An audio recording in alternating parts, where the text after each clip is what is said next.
মুক্তি পেল না শাকিব খান অভিনীত সোলজার সিনেমা। যে সিনেমাটি 25 সালের 16 ডিসেম্বরে মুক্তি পাওয়ার কথা রয়েছিল।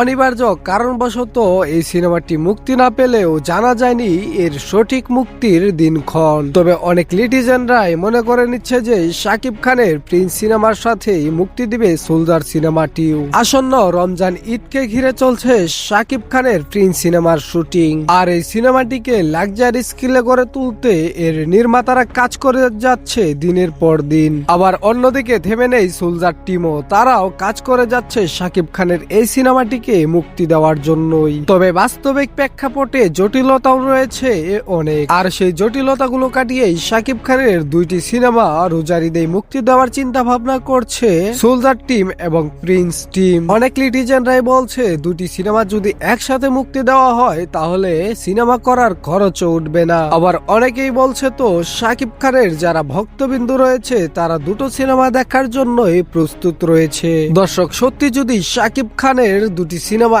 একসাথে মুক্তি পায় তাহলে আপনি কোন সিনেমাটি আগে দেখবেন এবং কোন সিনেমাটি পরে দেখবেন তা জানাতে পারেন আমাদের কমেন্ট বক্সে। এবং দুটি সিনেমা একসাথে মুক্তি দেওয়াকে আপনি কিভাবে দেখছেন তাও জানাবেন কমেন্টে। তো এই ছিল আমাদের কাছে সর্বশেষ আপডেট। পরবর্তী আপডেট পেতে ভিডিওটিতে লাইক করুন, চ্যানেলটিকে সাবস্ক্রাইব করুন। ধন্যবাদ।